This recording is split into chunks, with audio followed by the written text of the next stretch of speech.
On this SEGA Talk, we pop Rise of the Dragon into our SEGA CD and give it a spin. Is this cyberpunk adventure a hidden gem or a poor man's snatcher?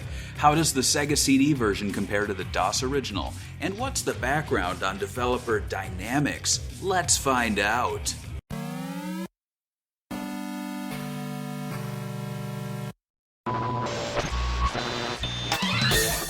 SEGA Bits presents SEGA Talk, a podcast talking all things SEGA! With your hosts, George and Barry. Look, it's a giant talking egg. I'm not talking to you. I'm talking to the master here. So what?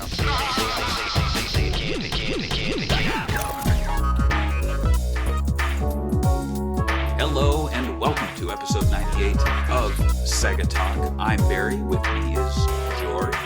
Hello, everyone. There he is, and on this episode we are covering a Patreon pick. So if you support us on Patreon at a special tier, you get to pick the games we cover, and we have a great pack of Patreon pickers who have been picking some, I don't know, like I feel like they all got together behind our backs and like planned this out, because it has been nonstop, like cyberpunk, point and click, and Platinum Games titles. Yeah. Like nonstop. I'm almost like looking forward to Sonic the Hedgehog coming back, because it's so grim. It's so grim and dark, and like people getting murdered in outer space and stuff. It's just... Of course, yes. But we have to give the people what they want. And so on this very special episode, we are going to be covering a game picked by Daniel Andres, who never lets us down with his memories that he shares. And typically, you know, if you're a normie, any patron, you can leave your memories and we will read them at the end of the show. But because Daniel is the picker, we're going to read his memories before we get to ours. But what game will we be talking about? Well, we are talking about Rise of the Dragon. And this game, it was released in 1992 to the Mega CD in Japan, and in 1994, to my knowledge, in America and Europe. And I say that because a lot of wikis are saying it came out in 1993 in the West, but I found a forum post from 1994 that has people going, "Oh, finally, it just came out." And so I honestly think this game was planned for 93. It just never released, and then in 1994 it started to hit stores, and like no one really cared about it outside of the hardcore fans. The game, it's an adventure point-and-click game developed by Dynamics. And Dynamics, if you've never heard of them, if you're watching us on video, I'll show the little logo. You probably know the logo better than the company. The company, yeah. You look at it, you go, oh, it's like that red italic thing with the red paint swatch over it, and then underneath it says part of the Sierra family.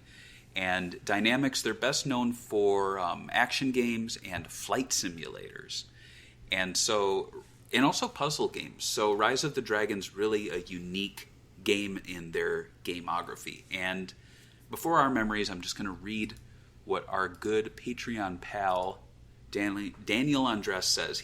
This is his catchphrase. He says, "Oh my goodness." He says that about every game. I love it. Oh my goodness. I almost wonder if he has like some accent. He goes, "Oh my goodness." I like wish. He's sitting on a porch. I hope. Rocking back and forth. "Oh my goodness, Rise of the Dragon." This one is very interesting and somewhat confusing. Probably one of the first Sega CD games that I've played too. I do really like this game and its story and mechanics, but the time skipping in the game is a bit confusing. This is definitely a bit of a guide game. It's really cool, but requires patience and trial and error. On the surface, it may look like a poor man's version of Snatcher. Hey, did he read my intro? Yeah. But when you dive into what it's about, it's actually a really cool game. And so I'll start on memories, because I feel like you're going to go pretty quickly. This game came about for me when I was researching. I was looking into Sega CD games to pick up because I had the console. I most likely looked to Racket Boy. They have a lot of guides, and they typically have like games, like affordable good games or hidden gems. and this shows up on a lot of lists. It's a rare original IP point-and-click adventure that gives you little flavors of Snatcher, but it is not priced as Snatcher at all. And I'll ruin my little eBay dig, which I usually save for the end. This game can be had for as little as $10, disc only, or as much as, I want to say, man, how much? Maybe complete, probably $25. And that's not bad in 2022 retro game collecting. Nope, that's actually a really good price. Yeah, exactly. And if you were to look at my Sega CD library, it's small. There's a few pieces of garbage, and then there's this one sitting there, and you might think, oh, it's an expensive game. It's really not. But it did cost me a little, just because the first time I bought it, I got this case and then the disc inside, and I put the disc in, and the game kept freezing up at a certain point when you check your computer in the game. I think your mom leaves a voicemail, and it kept freezing up, and I'm like, damn, this sucks. So I actually had to buy another disc, and that disc just wasn't playing. And then I bought a third disc, and that third disc works. And what's strange is that there's two different disc designs. The first one is like a purple one, and then the second one has Welcome to the Next Level across it. So I don't know if this was like a Midway on Dreamcast situation where the game just was produced poorly. It also makes me wonder if maybe that's why the release dates kind of change with 93, 94. Maybe there was like a bad print run, and the game had to go back into production. I don't know. I don't know the story, but that's my history with it. It's relatively recent. What about you? My history, well, when I was a little child, and I saved up every scrap I had to buy a Sega CD, you know what the first game I bought was? Sewer Shark. Not this game. But if I was smart enough, I probably would have bought this game. But I've never played this game, actually. I have no history with it. From what I've seen, this game, I actually saw some of the playthrough on it before we did the podcast because I wanted to, see what the art style was like. I think I like, how Snatcher has these really cool visualized characters that are anime, and they're very by the number 80s anime look. This one has really ugly, fat, stupid looking characters that are just disgusting randomly, and I like that in a game. I think that's pretty cool. Outside of that, from what I've seen, I think the quality of the animation's a little bit lower than Hideo Kojima's, and of course, Hideo became a legend for his directing, so it's kind of hard to compare No Name Director on Rise of the Dragon to Snatcher or Police Knots, but I could see the appeal for this game for sure. And isn't this originally a PC game, right? It is, yeah. Okay. It's originally a game for DOS, Amiga, and Mac, I want to say. Yeah, and the game itself was actually an experiment by the developer to expand into other genres. So Dynamics was bought out by Sierra in 1990. The game, as mentioned, was originally on the DOS computer, making this a port. And we'll get into how the Sega versions compare to the DOS originals later, but it is worth noting that the big win for the Sega CD is that they added voice acting, which in turn, in some way, led to the game getting an M17 rating because they spoke the profanity out loud rather than just reading it. Oh, they said the F word, huh? I think so, but the game also has references to drugs, cross-dressing, prostitution, and some partial nudity. So I think it would have gotten that rating anyway. Being a point-and-click adventure, the bread and butter is the story. So I'm going to read through the story here. There are going to be some spoilers. I think outside of reading the story here, I'm not really going to spoil the game all that much. So if you don't want to be spoiled, I would say skip ahead maybe 4 minutes, 5 minutes. So let me get into this. So 2054, William Blade Hunter is a former LA police officer turned private detective. The mayor's rebellious daughter, Chandra, is found dead and horribly mutated after experimenting with a new designer drug called MTZ. Blade is called upon to track down those responsible, and he makes contact with a streetwise friend of Chandra called the Jake, who indicates that Chen Liu is the dealer who has been supplying Chandra with the lethal drug.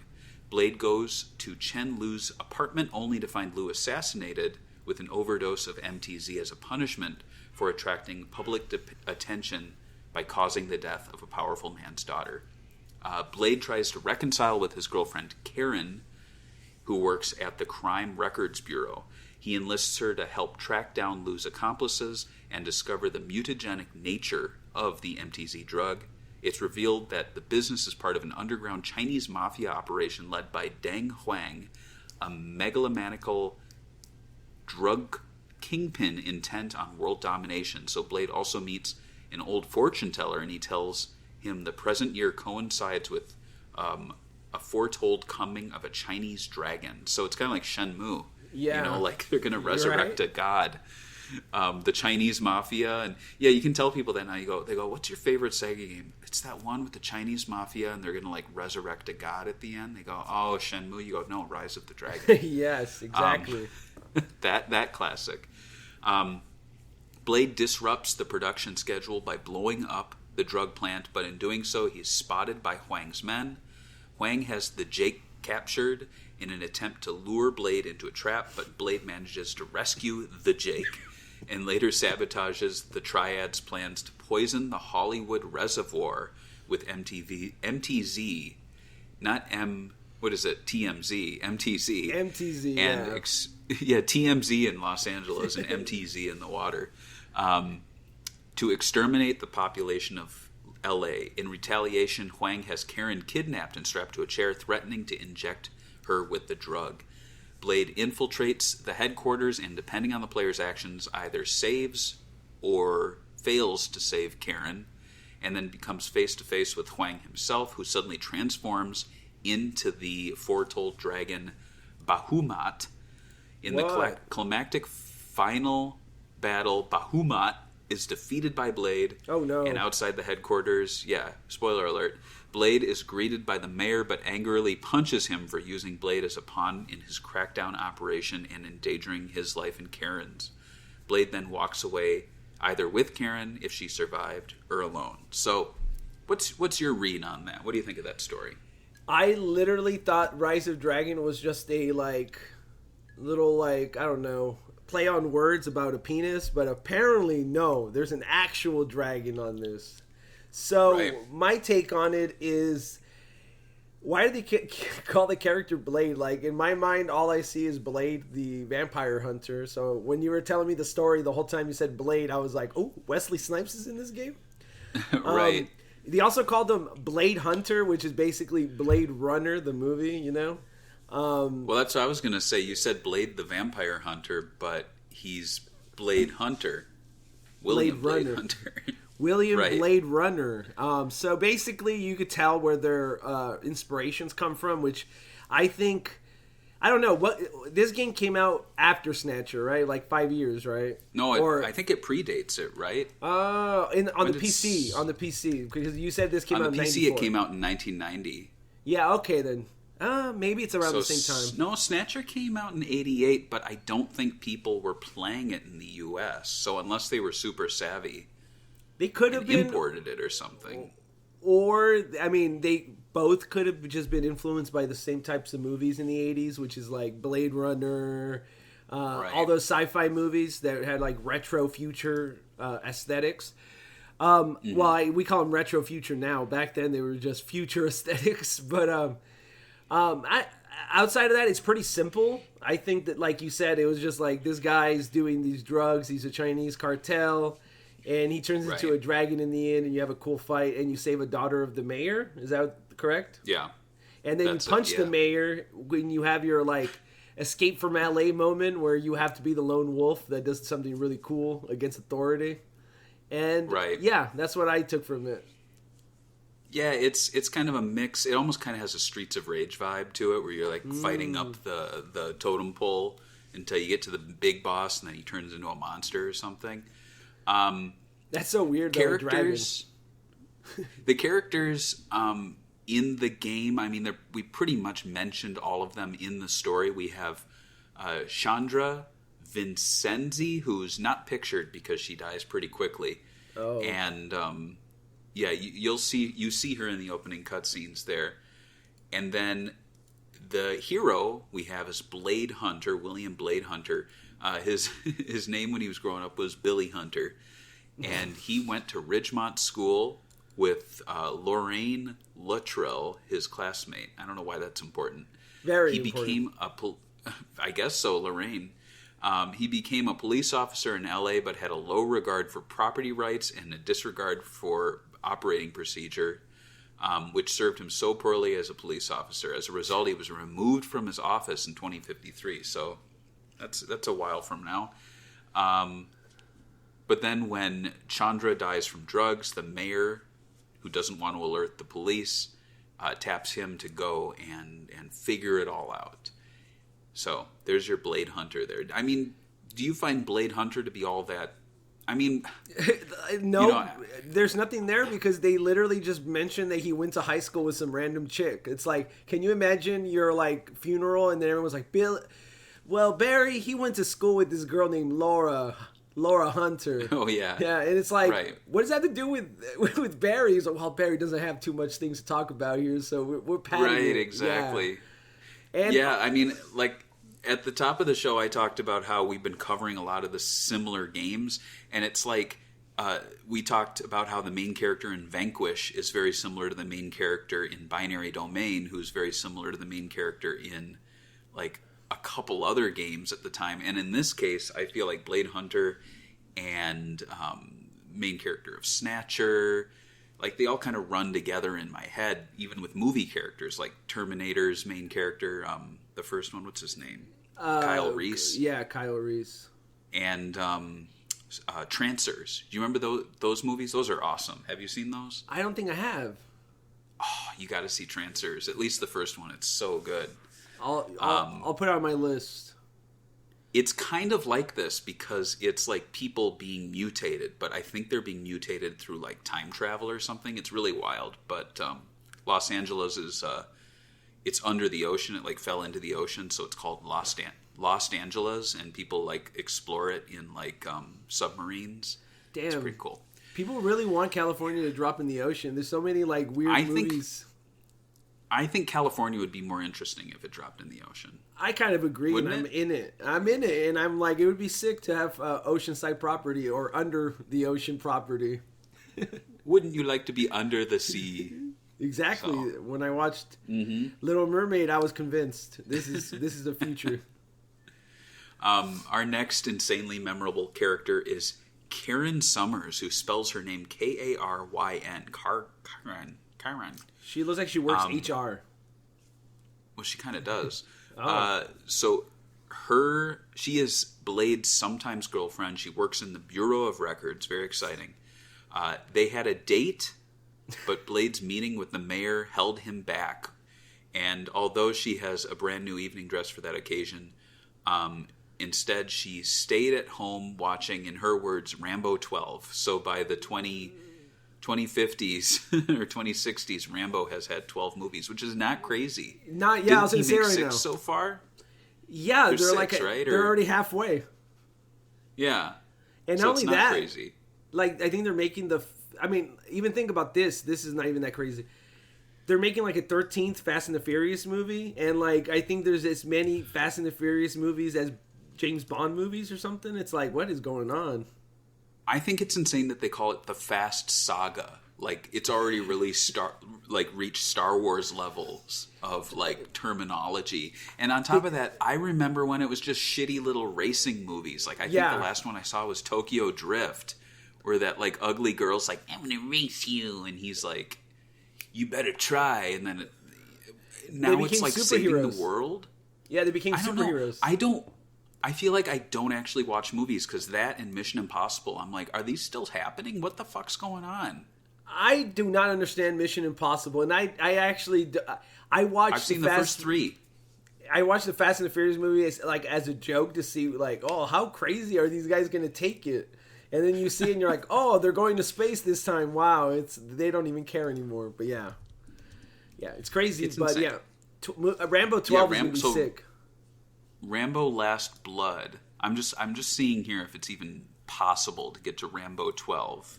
Also, what do you think about his sometimes girlfriend? Like, isn't that better than a full-time girlfriend? Like having a sometimes girlfriend? I guess so. That's like on and off, I guess, right? Right. I've never experienced. Can you... Yeah, I know. It's like, can you imagine all the fighting to have a sometimes girlfriend? I guess so. I mean, maybe it's an open relationship. Maybe. There's also the Jake, who I just think it's a funny name. What the hell's up with his drawing? I don't know. His name's Willard Jakeston. And he is an important figure at the Pleasure Dome, possibly the owner, and he's a friend of Chandra. So I won't speak any more of the Jake. Let's move on. The Jake. Ooh. Chen Liu is next. He is a dangerous big-timer accomplice of Johnny Huang and the Snake. So yes, you heard that right. This game has a character called the Jake and a character named the Snake. What? Jake the Snake? No, two different people. I know, but if they were together, imagine they could be a wrestler or something. Would be Jake the Snake. That's true. Chen Liu, wealthy enough to have an impressive amount of expensive audio-visual equipment and a Whirladair servo ventilator. So he's well off there. And then finally we have Snake. Look at this guy. He's got like a weird haircut, doesn't he?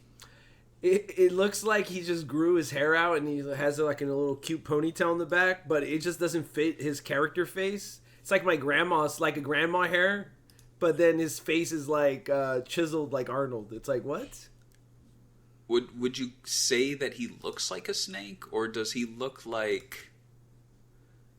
I mean, he looks like a penis, doesn't he? That his head looks like the bottom of a penis. Yeah, he does. Like this part, like the hat. That's or it looks like he's wearing it in an old lady wig. That's what I was saying, the old lady thing. But like, maybe the rise of the dragon isn't like a metaphor for a penis. Is it like maybe they're just playing a big joke on us? That's why I'm saying, because people, oh, my one-eyed snake. But he's got one eye and he's got like a penis head. Yeah. And he's called the Snake? Yeah, so he looks... That's the Snake. In the game called Rise of the Dragon. All right. Okay. There you go. See, you were asking for it. So yeah, he's an agent of Deng Huang, and he wears an eye patch and has no profile within the Bureau of Records. I'm going to say right now, within the voice acting of this, there's a lot of Asian and Chinese characters. Uh-oh. They are pretty stereotypical. Yeah. The way they do. Oh, you think that you can get me? You know, it's that kind of like, yeah. You know. So if they had actual immigrants that were Asian and they still had the accent, would that make it better than white people making the accent? I don't know. Yeah, that's I don't know. I mean, we had that big blow up a couple years ago about voice actors voicing other races. You remember that? Yeah. And how they we can't have any more white voice actors voicing people of color, but then we still have African American voice actors voicing Asian characters. Yeah. I find that strange.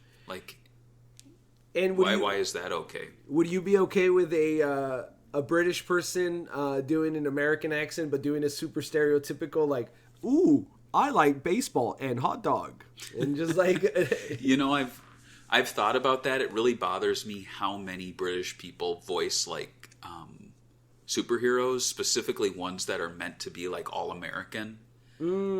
Australians too. I'm trying to the Captain America is played by an American guy, right? I hope so. I know that the guy that plays Superman is British.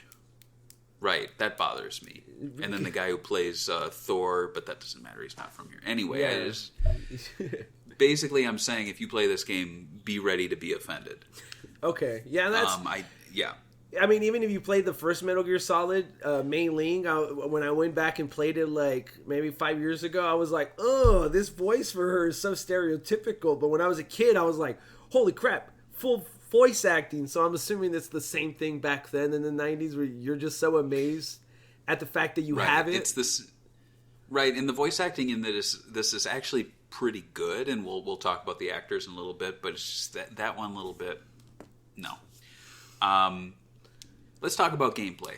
So let's get some beautiful gameplay footage playing up there while we chit-chat about the game itself. So, Rise of the Dragon, it seems a little light on plot, or at least a very breezy plot, pretty light on in-depth characters, and that's because this game actually only lasts an hour and a half, which, this episode we're recording now, I think is going to be shorter, thankfully, than the game itself. I was I was kind of afraid that we were going to do like an hour and a half show and then talking about a game that lasts an hour and a half. I don't know if we can do that.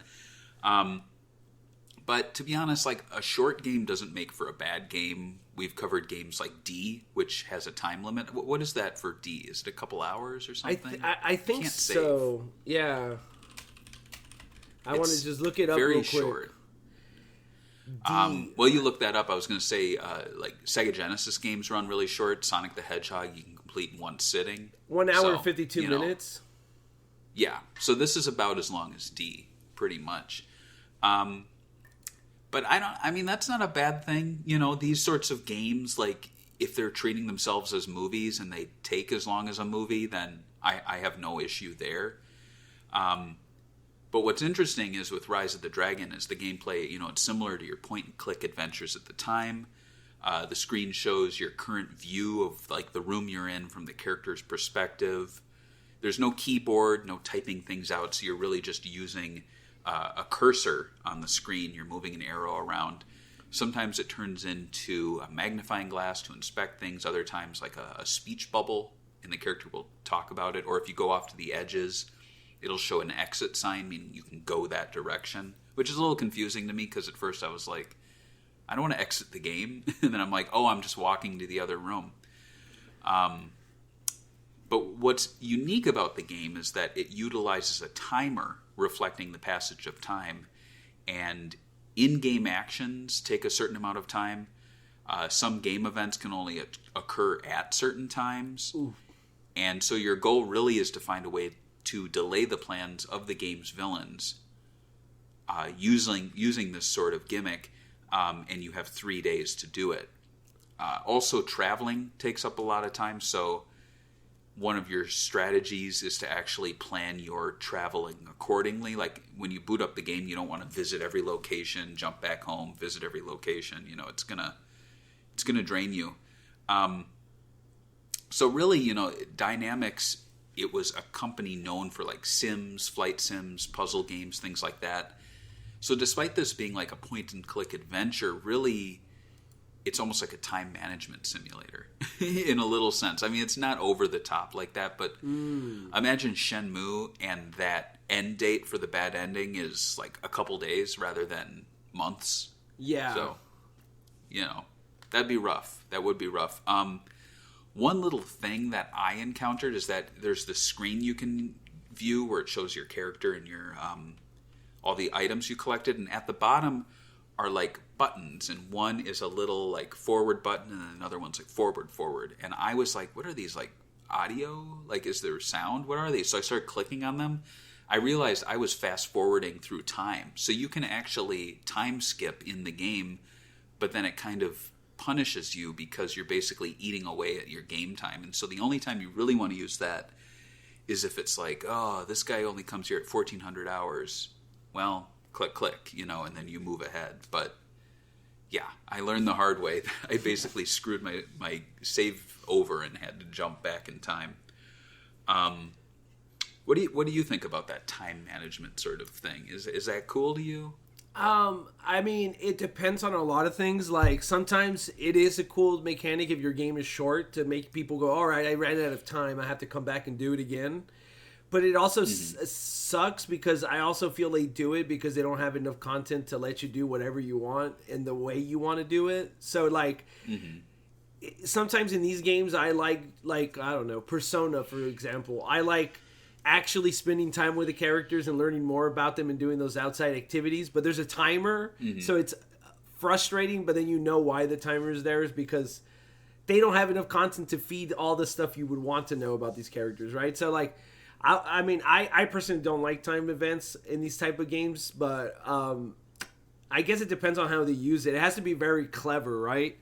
Because I like clicking and talking to everyone and getting all the information, especially if I like the game. But I don't know how you feel about that in these type of games. I think I like it more when you have a lot of time. I think in this case, when it's 3 days, it's really a game where you've got to do it well. Or like, as I mentioned, I goofed up and fast forwarded because I didn't know what those buttons were.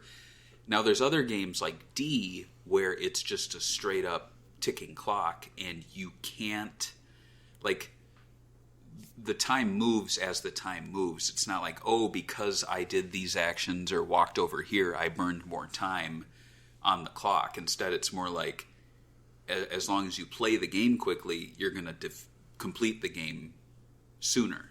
You know, so it's almost like time is money. And, well, I mean, people use that phrase all the time, time is money, money is time. But in this case, like, you're spending time, literally, to do things. So if you want to go from your apartment to the Pleasure Dome to the mayor's office, you should probably cut that Pleasure Dome out unless you absolutely have to go there. Otherwise, the clock is going to jump forward a bunch of times when you're moving around the map. So it kind of discourages exploration in a sense, which kind of sucks, but it also makes you realize that this isn't like, Snatcher, where you could just take your time, move around. Time didn't really mean anything, didn't exist. So, you know, it's give and take there. Speaking of Snatcher, though, so Rise of the Dragon, it has puzzles. It has multiple solutions for puzzles, which I think is actually pretty cool, because for me, frustrations with point-and-click games is always like, there's one way to do it. Like, oh yeah, I don't know. I'm thinking, for example, Monkey Island games. I absolutely love those games, but like, you need to do a certain specific like method to complete something. Otherwise, it's just not going to happen. So in this game, they do give you options. So you might do it one way or another.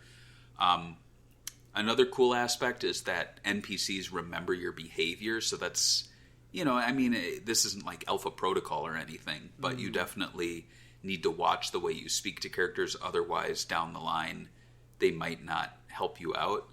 The only problem here is that if you're like an asshole all the time or like super sexist, which is being an asshole, then you're basically going to break the game and make it unwinnable because no one's going to want to do anything with you, which is kind of funny. It's a good lesson for people. Don't be an asshole if you want people to help you, basically. I like that. It actually... it reminded me of this meme I saw recently where it was like, you know, because people are blaming gun violence on video games again. And it was how the media sees video games. It's like, you're playing with guns, you're going to cause violence. And it's like how I actually play video games. And it's like, I'm afraid to say the wrong thing of it to an NPC or they're going to be mad at me. You know? Yeah, I agree. That's how I feel. I think it's so dumb. It's such a dumb premise that, like, if you think video games, I'm not even gonna say what political stance I take, but just if you think video games influence or movies influence people enough for gun violence, then you should probably also not want to give these people guns. I mean, like, I don't know, it just goes against your whole thing. It's like, well, let's ban that media and also ban guns because apparently all these people already saw all this media and they're so brainwashed that we should not let them have guns. Like, period. I mean, if that's the logical conclusion, but yeah, it's dumb. Don't blame video games, please. They're beautiful. Right? Yeah, pretty much that. Like, if you're holding the gun and then someone goes, "Oh, they pulled the trigger because they played a video game," it's like, well, let's not give them a gun because like they've already played video games. They're crazy in the head, obviously. Because how many people in America play video games? Everyone. They're all fucking crazy. Let's not give anybody. Yeah, guns. But they play weird games. Like John Hamm plays. What's that game? He said when he was filming Mad Men, he was playing Angry Birds most of the time. That's one of the most violent games of all time. It is, and he's a pretty angry guy on the show. Speaking of guns, though, in the game there's kind of an interesting sort of you kick off in your apartment. You start off and you kind of search around and grab things, and it's totally possible to like leave your apartment without your like coat or your gun. So you actually need to like make sure you get everything. I actually locked myself out of my apartment and didn't know how to get back in. So I had to restart the game because I left my apartment, and then when I went back it said insert your key card. I'm like, well, I don't know where that is. So that's actually pretty smart. I like when they do that because it's like when you play like tabletop games, your dungeon master does that sometimes. Where it's like, oh, you left the room without getting your key card or even looking at the desk. Well, I guess you can't come back in, so he makes you go through the window or something, you know? I've actually experienced that before. Not playing Dungeons and Dragons or anything, but I remember that where it's just like the most basic thing. You're like, oh, the game really? Okay, well, I'm sorry. It's not my fault. I thought I had a key. Like, it doesn't start you off with anything. You wake up naked, basically, because you woke up, which is kind of funny. Oh, yeah, so I mentioned Snatcher. Here's where the Snatcher comparison comes in. So Rise of the Dragon, it actually does implement some action scenes to mix things up. So there is an arcade-style beat-em-up platformer segment where you walk to the side and fight people and shoot things. And then there's also a point-and-shoot sort of scene, which kind of is like Snatcher. But what's interesting is you can actually beat the game without ever playing these scenes, so you can find ways around them. And also, if you do end up playing them, at least in the PC version, if you fail 5 times, it'll just be like, you can go ahead. It's like, yeah, you're good. Which is kind of funny. Sega CD version does not have that, though. So, what are your overall thoughts on point-and-click games? Do you have any favorite games in the genre? And do you think this game's a little too easy, or do you actually like that? Do you think it's kind of a breath of fresh air? Easy. Well, I like the idea that you could do it multiple ways. One of the things I did when I first got a computer a while when GOG was launching Good Old Games or whatever they call it, and they would give out these like visual novel old DOS games. They would give them out, and I would play them, and it's always the same thing. It's like they had really specific puzzles, and they discouraged me. Of course, I could have just win. Now I would probably just go and look at a guide if I got stuck.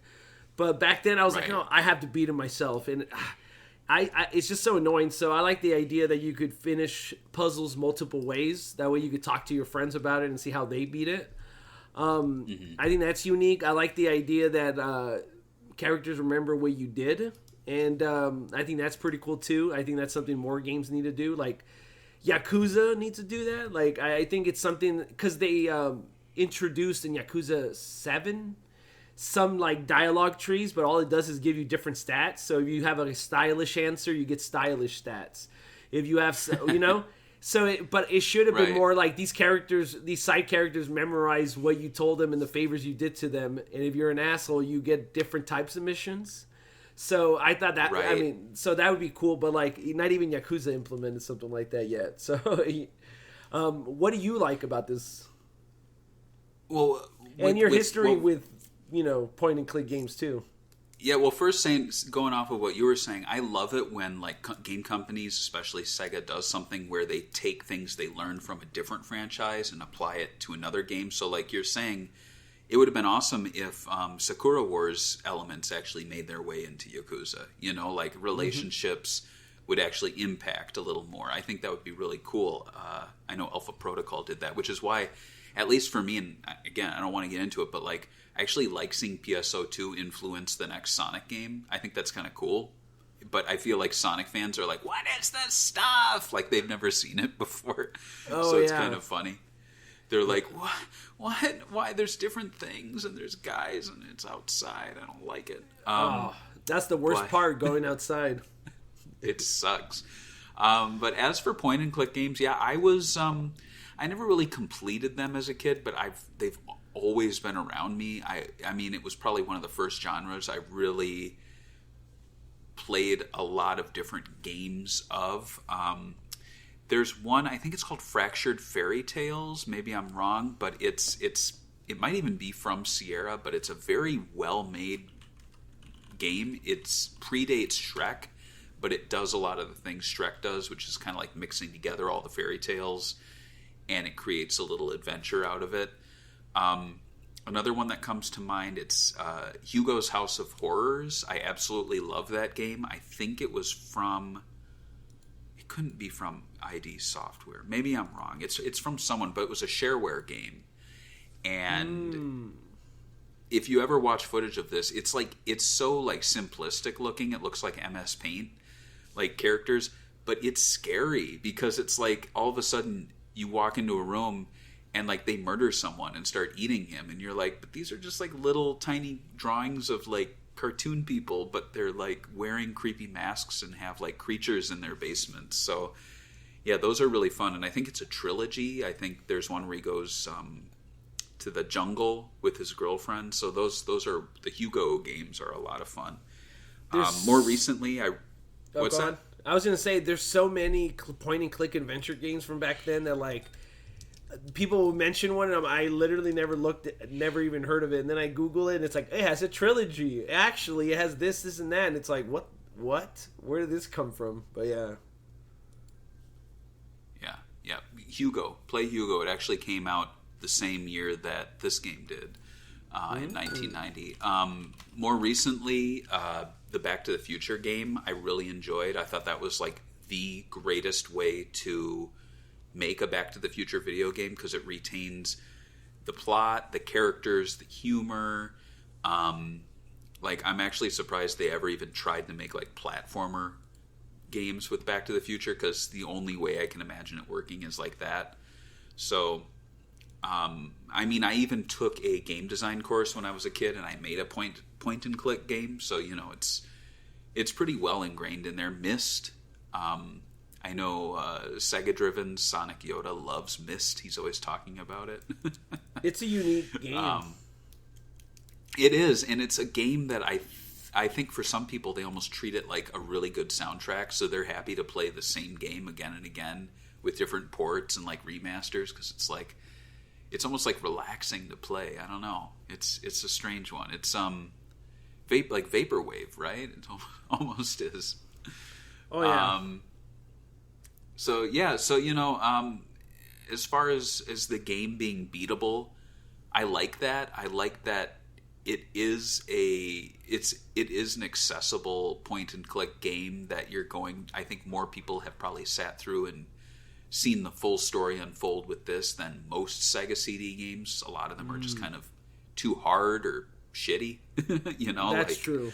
A lot of the FMV games, they spend so much time filming and scripting out, but then they just are very difficult. I think even if people love the games like me, like they're like, oh, I never saw the end of Night Trap. It's too hard. So, yeah, good on them for that. You know?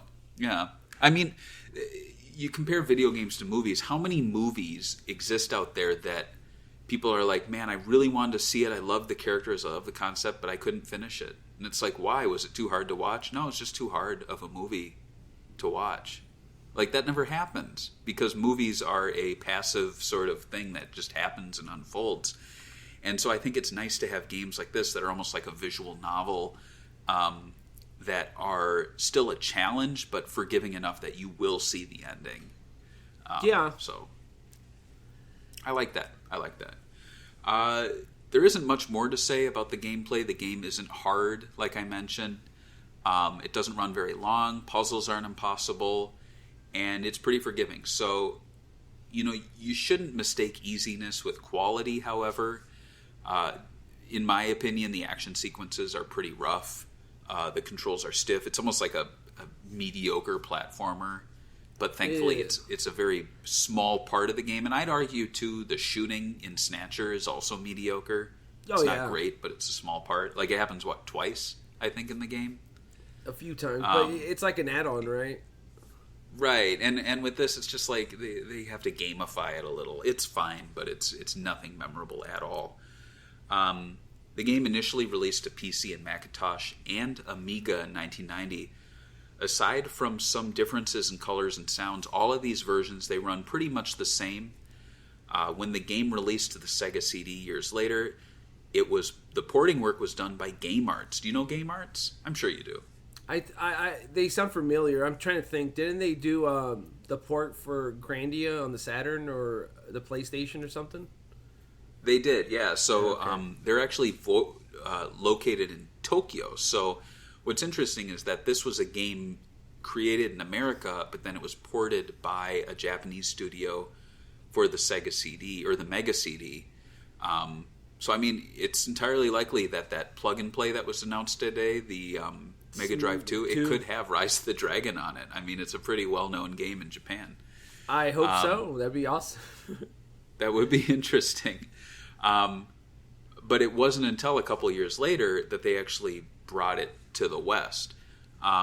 Game Arts, as mentioned, they did do Lunar and Grandia, but they also were really well known for Mahjong games. So over there, if you mention Game Arts, people are probably like, oh man, Mahjong's the shit. I love Game Arts. Oh, Mahjong, you think the thing that I ignore when I play Yakuza games? I'm like, oh, get that thing away from me. Right? They look good though. I saw someone on social media saying they want to eat Mahjong pieces, and I'm like, they do look yummy. Yeah, they should make candy. You should make candy pieces. My stomach is full of Mahjong pieces. When I shake it, it makes a little clinky sound. They even sound nice. They do sound nice. I love the sound of them. The Sega CD version, it had a limited range of colors with 64 on screen compared to 256 on the PC versions. The Sega CD added voice actors, as mentioned. The most notable cast member is Cam Clark, who voiced Blade Hunter, and he is best known to kids of the 80s and 90s as the voice of Leonardo and Rocksteady in the 1987 TMNT cartoons. And later on, he was Liquid Snake in the Metal Gear Solid series. Oh, so he did a good job as Liquid Snake. But it's so funny because when you kick off the game, he's like, "Oh, god damn it! Oh shit!" And you're like, "Leo, stop it!" Oh, so you're the leader of the. He uses the Leo voice on here. A little bit. You get a little bit of it. But what surprises me is that, he voiced Rocksteady, too. And Rocksteady's like... I'm trying to remember which one. He's like, "Hey, boss!" Isn't that him? Or that's Bebop. "Oh, I don't know what those guys..." He's the pig. And then I don't even remember which one was which. I'm thinking that the Rhino was... Rocksteady, and Bebop was the pig. Warthog, yeah. Warthog, there you go, Yeah, so he's like, "We better go get Mr. Shredder." Yeah, and then he's like, "Come on, Turtles." So it's Turtles fight with honor, that sort of thing. Let's throw a comparison up here. We can take a look at how the two games compare. I see. Look at that. They had like a green filter, so like... The left, yeah. When they like redo movies for like 4K and they randomly change the color grading on it? That's what it kind of looks like. You know what I mean? Like it reminds me of the Matrix movies. They did exactly. Like the left looks like the new Matrix movie 4, and then the right looks like the one from '99 where they just had the green tint. Yeah. What do you prefer? I mean, I know obviously there's technical reasons here, but let's just say you were shown these without the knowledge of the color. The technical. The technical. Yeah, so there's aspects I like better, like the backgrounds on the PC version look better, but I actually really do like the green of it, and it's only because the Matrix did it too, because you're in a machine world, right? So the idea of the code and the red and black and green screen has that green tint. Mm-hmm. I actually really like it for that same aspect, because it's a sci-fi game, and that green tint gives you that computer screen text look. So I would go with Sega CD just because of the Matrix. So if the Matrix didn't exist, I'd probably go with the PC. But you can also see they did do a little censorship here. So there is a dancing woman that they removed. You can see in the club there, she's like standing in the middle. They removed her. So they did some light cuts there. So I mean, looks pretty good. What do you prefer? However, for me, in some settings like the apartment, I think it looks better in full color there. But in the club, I think the green looks really awesome. I've also heard it said that if you play with the colors on your TV, you can get it closer to the PC version if you adjust the green. Like you lessen the green on your CRT, you're going to get a little more balanced look. But it doesn't bother me overall. I think it looks pretty cool. But what kind of sucks is, and I realized this when I was replaying the game, is that the addition of voice acting is great, but they removed the subtitles. So when NPCs are talking, you do not get any text on screen. It's just their face and their audio. And then when you respond, you get a list of, things that you can say. And so, now they would never do this because accessibility is really important for video games. So imagine if you're deaf, you're not going to be able to play this game. That's what I was going to say. If you're deaf or hard of hearing, unfortunately, this game is not for you. Thankfully, there is real sound, right, for the Saturn and Dreamcast, which is a game for deaf people. Yes. Made by the Kenji Ino, who created D, which is another game that has a time limit. So it all comes together. Music saw an improvement on the Sega CD thanks to the PCM channel taking advantage, adding some percussion to the songs. It actually enhances the game's atmosphere. So, as far as sound, I think that the Sega CD excels, but it's just going to look a little greener. There was also some content cut, including a French kiss. Ooh, which I can't see that. Yeah, with the tongue. Yeah. An implied sex scene, and still, the game was given an MA-17 rating. So maybe they shouldn't have cut that stuff because they would have gotten that rating anyway. For the with the French kissing, yeah. That's a MA-17. Do you remember? That's how babies are made. Do you remember when Americans were changing everything that's French to freedom? So it'd be like freedom kiss. Yeah, and freedom fries. Why was that? Oh, that was I forgot why it's they because did it. I think it was because France would not go to war with us after 9/11. You mean the smartest decision anyone would have ever done? So, and then now we're like, yeah, that was a mistake. Oops. We were making mistakes back there. We forgot. Yeah, freedom. Yeah, freedom fries. So let's try this now. So in a Sega Talk first, we're actually going to play the game for a few minutes. We're going to try to boot up the PC version. It's already booted over here. It's just standing. Hosted online, fully playable in DOSBox. So, you can play this game right now for free, at least the PC version. So, let's kick it off. I don't see it on my end, so tell me what we're looking at here, George. We're looking at my apartment complex. I got some books here, so I click it. Yeah. Oh, it goes to a computer screen. All right, let's see what we could do here. This is kind of weird for people that are listening to the audio. They're gonna be like, "What are you guys doing, dude?" So, I mean, what are we talking about here? Because I don't want to be like taking up too much time playing the game. If you click back to his apartment now, how do I do go that? off the screen. If you leave the screen a little bit and click exit, now click his bed, and I think there's going to be a gun under the covers. Okay, I don't know how to get out of here though. Like it says exit, drop. Okay, off the screen. You know what? I was probably the worst one to play this game. Okay, I see. Exit. All right, I got you. The bed. Yeah. Oh my God, there's a helicopter outside. Oh my God, there is a gun. Yeah, isn't that cool? Under his pillow. Yeah. So drag the gun onto the little person in the lower right hand corner. Oh, now I have a gun. That's your inventory. Yeah, there you go. Click the clothes on the floor, and you should be able to drag them onto your person, or they'll just appear in your inventory.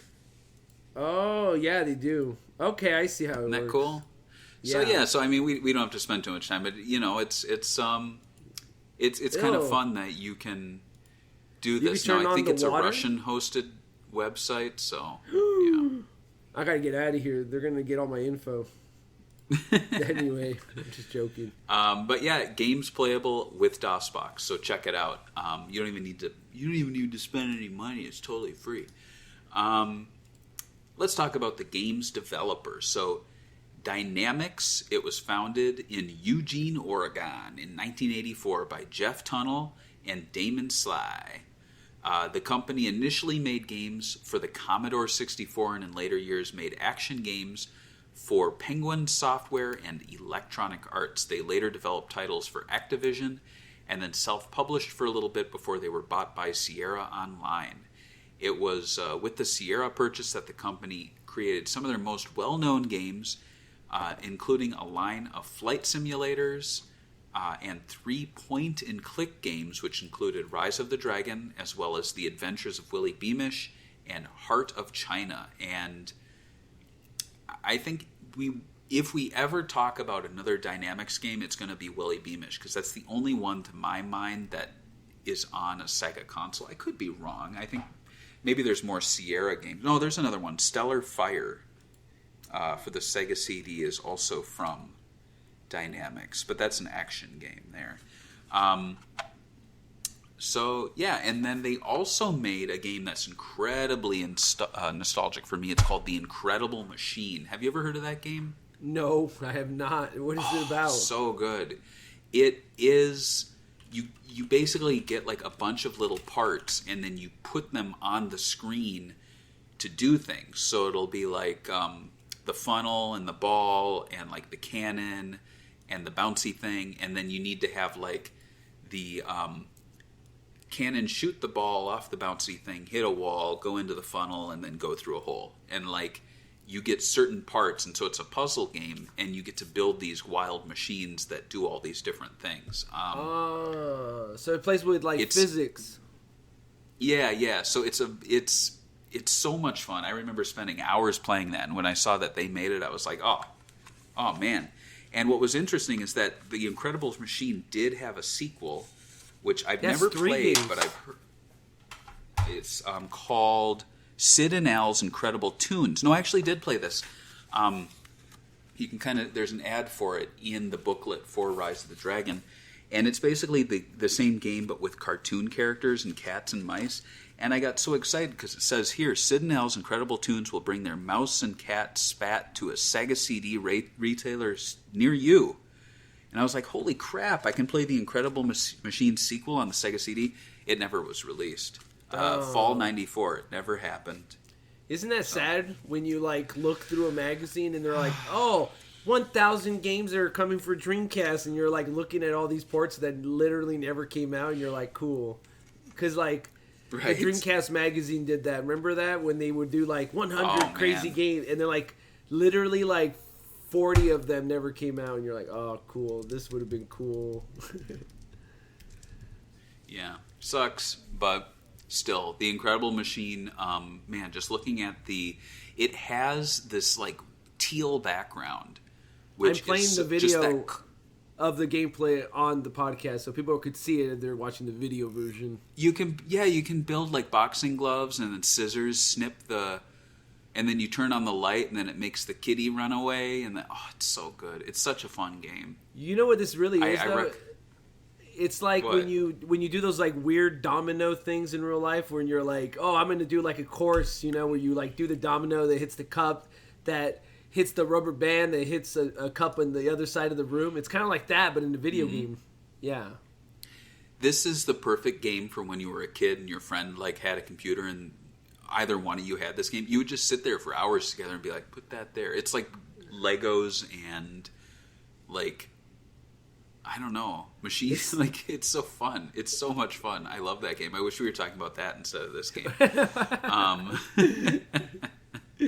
But yeah, that kind of answers my question if I have any memories playing Dynamics or Sierra games. I absolutely love The Incredible Machine. But Sierra, do you have any memories of Sierra games? I'm sure you've played some and you just didn't even know it. I think that's what it is. I'm going to put Sierra games and see what comes up as most popular. But I always wanted to say stuff like, didn't they do Half-Life? But no, right? That was obviously Valve. But for some reason, it always reminds me of this company. I have no idea. They were the original publisher, so they would buy a lot of companies and publish their games. So they did the game King's Quest, Leisure Suit Larry. Yeah, I played the King's Quest on the mobile. I think they did a port of them. I want to say, or maybe it was the PC. And I did play a couple of the Leisure Suit Larrys because my friend had them, and he's like, "Oh, you can't play these games; they're naughty." And so he would put them on, and then he would be like laughing at. He would be like, "Check out this sex joke or whatever." But personally, I've never played them all because as a kid, I was always afraid my mom was going to find out that I was playing Leisure Suit Larry, one of the most naughtiest games of all times. I don't want to be known as a bad kid. But yeah, they did a Donald Duck game. Oh, that's cool. Donald but Duck's Sierra, Playground. I think Sierra's solid. I think they made or published some really fun games. As for this game, though, when it released, let's see how it did. So people liked it. Computer Gaming World said the game depicted a cyberpunk atmosphere better than other games at the time. The story was praised, as was the audio and the fact that the action sequences were optional, which is kind of funny. Like, instead of saying, "Oh, the action sequences are awesome," they're like, "Oh, they're optional," which is like the worst praise you can get, I think. Can you imagine? It's like, "Oh yeah, what's good about your boyfriend? Oh, sex is optional." Oh.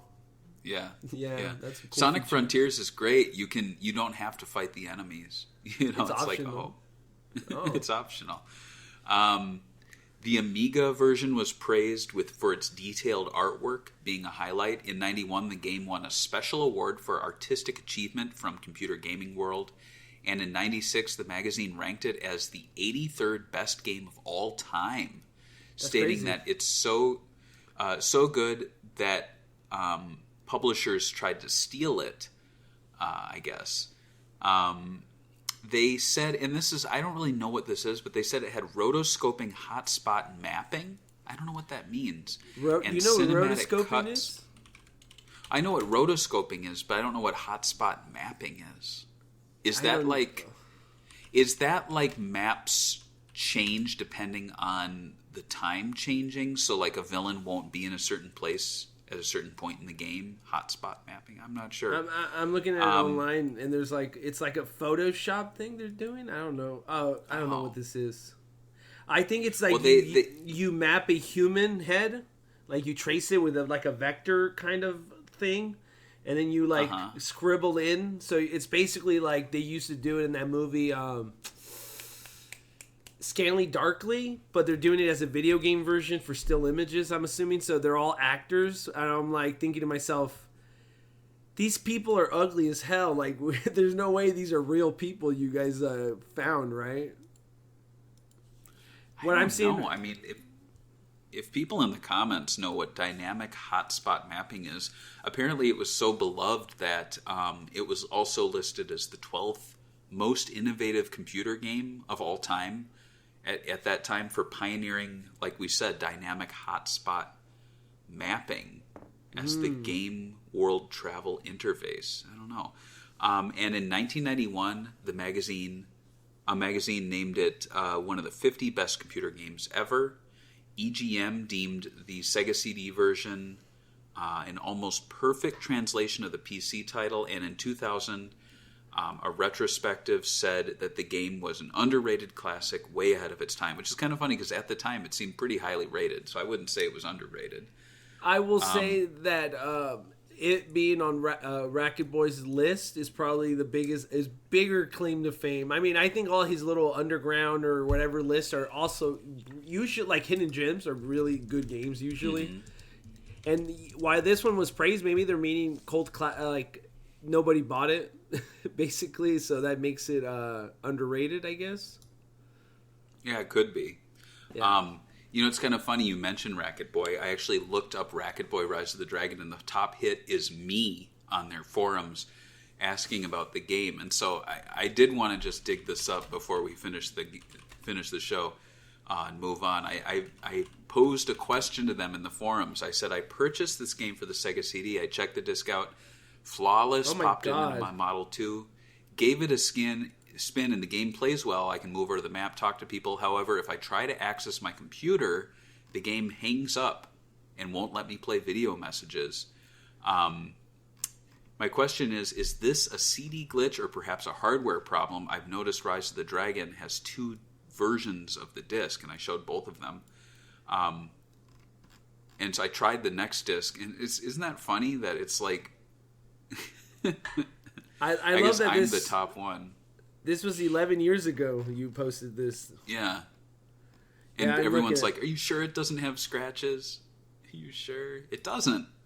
Oh, well, I can't even find that old disc. I wouldn't have thrown it away, but it's probably sitting in some like folder or something because I couldn't bring myself to throw away the broken disc. You can't do that, dude. Well, you know, the thing is I could get a surface cleaner and then it could actually work maybe. So that's why I didn't want to throw it away. But, yeah, so as far as marketing for the game, you want to bring up that beautiful print ad? We can. Yeah, I have it right here. Look how beautiful this is. I hate when they do this where, like, they minimize the artwork and then they minimize the screenshots. So like 95% of the ad is just BS.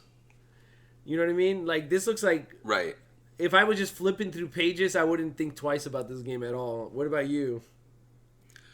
It's a pretty boring print ad. Los Angeles 2053, air so hot and filthy, you sweat toxic waste, streets so mean, murder is an act of mercy. It's a perfect place for the dragon. So here's the problem, is that really doesn't reflect the game's story. Like, what, you sweat toxic waste? No, you don't. Streets are mean, murder is an act of mercy? Not really. And perfect place for the dragon? What dragon? You know? Yeah. So I'm looking at this and I'm like, if I was just like, I think Sega did really good job sometimes of capturing your attention with like massive artwork that would take up 2 pages or something.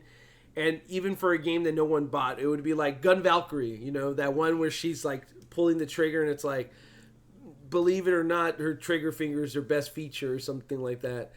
Right, that's way more memorable than this, whatever this is, you know? Right, exactly. Yeah. And, you know, you look at the bottom there, it actually has a phone number. And you know what happens when we see a phone number, George? Oh, let's call it. It's going to be a sex line, dude. Let's call it. So it says available at retail or call 1-800-757-7707. So let's give them a call. I'll put them on speaker. All right. I can't wait for them to actually answer the phone and give us a copy of Rise of the Dragon. For North America. The following information is only for return to the North American version of one of our products. Oh. For areas outside of North America, or for non-North American versions of the game, please contact the appropriate distributor. What game? Contact information for other regions will be provided at the end of this message. Wait, is this still... For a refund of a North American version of one of our products, please mail the following item to What's happening? Activision. The contents of the game itself. It's still their number?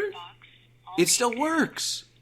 But I'm not getting audio here. I think it's going through your headphones. I don't think it's on speaker. No. It's going into my microphone. People are going to hear it. Okay, got you. I'm not hearing it. Making a photocopy of the receipt to keep for your records. So it's basically... Please include a note containing your first and last name and your complete It's still the Activision line? Please send all of these to Activision Blizzard. Activision Blizzard. That's crazy. So it's an Activision Blizzard refund line. So it's saying... it's not letting me buy the game, but I'm pretty certain Activision bought Sierra. I think so, or the other way around, or something like that. I don't know how it went, but yeah. So that 800 number has now become the Activision Blizzard returns department. And Sierra, and Activision Blizzard is owned by Microsoft now. It's like, the cannibalization of, studios. But it is funny that they still have the number, because Sega doesn't even own the Sega 100 USA Sega or whatever, right? Yeah, it's totally gone, but that just kind of shocks me. Yeah, so Sierra continued to operate through Vivendi Games after Vivendi merged with Activision to form Activision Blizzard. So yeah, that number is still internally used, or consumers can use that. It's just now a game return.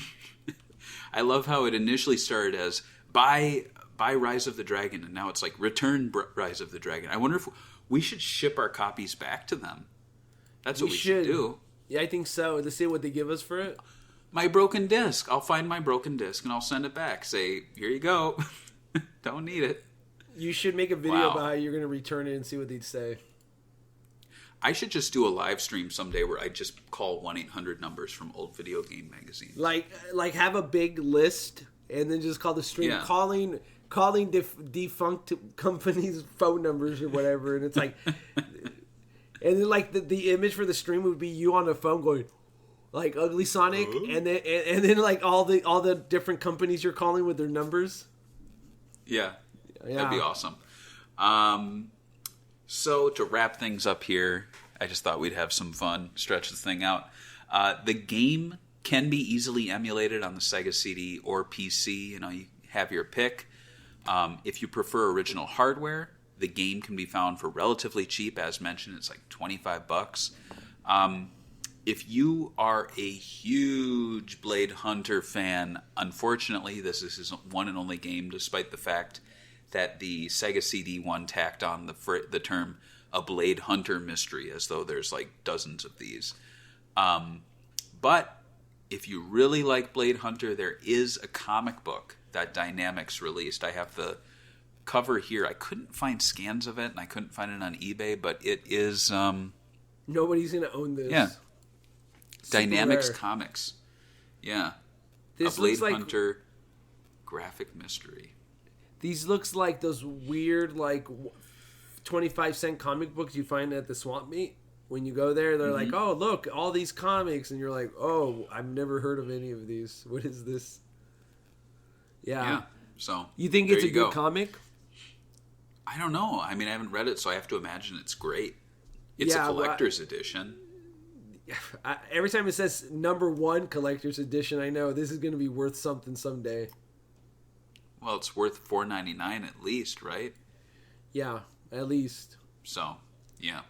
So that just about does it for Rise of the Dragon. I don't think we have any memories to share. I threw it out on Twitter, and people just kind of were like, "Great game, awesome game." So that kind of speaks to just how unpopular existing. Not that it's just a game that just exists. It's not great. It's not bad. It's a hidden gem worth playing, I guess. But I don't know. That just about does it. But we'll return to Dynamics, I think, in the future. I do want to talk about Willy Beamish. I think that's a kind of quirky point-and-click game from them. George, what are we covering next time on Sega Talk? Something big, I know. 99. 99. Aren't you doing 99, not me? You're doing it. No, wait, what? Me? No, yeah, I don't think so. It. No, you're crazy, bro. I think we have the notes somewhere, and I'm trying to look at them because I totally forgot what I was supposed to cover. I'll tell you what it is. It's Bayonetta 2. Yeah, it is. Is it Bayonetta 2? Oh, yeah, you're right. It is Bayonetta 2. God damn it. All right, we'll cover Bayonetta 2. That's going to be a big one, I think, because, like, I really want to talk about our thoughts on how, like, Sega didn't really publish it, the negative reception Sega got from that. Like, people saying, this game, Sega literally threw them to the streets. Remember that? When Platinum Games fans were like, Sega threw them out in the streets and Nintendo came in and hugged them.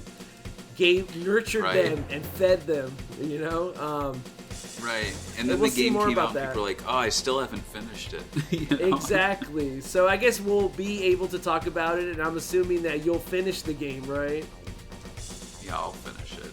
The way you said it with such a, like, somber voice really says it all. I just remember, like, chasing a little boy around, and I just got bored. But I'm sure it's a great game. I'm sure, yeah. I beat most of it, so I don't have that much more to go. I don't know why I've never beat it, and I beat Bayonetta once so many times. I have no idea. I think because the Bayonetta... Oh, I guess we'll talk about it when we talk the episode, or are we going to... Hello and welcome to episode 99. Here we're talking about Bayonetta. And, I mean... All right, well, we'll go on. Close it. I'm point-and-clicking the close button on this episode of Sega Talk, but we'll see you again. Check us out on Patreon, Bayonetta 2, with George hosting next time. Ooh, and then after that, we're going to have the fabled 100th episode. Yay. Bye. I can't wait. Bye. I want to call that number again and return my game. Sir, I can't wait. I wonder what they're going to say.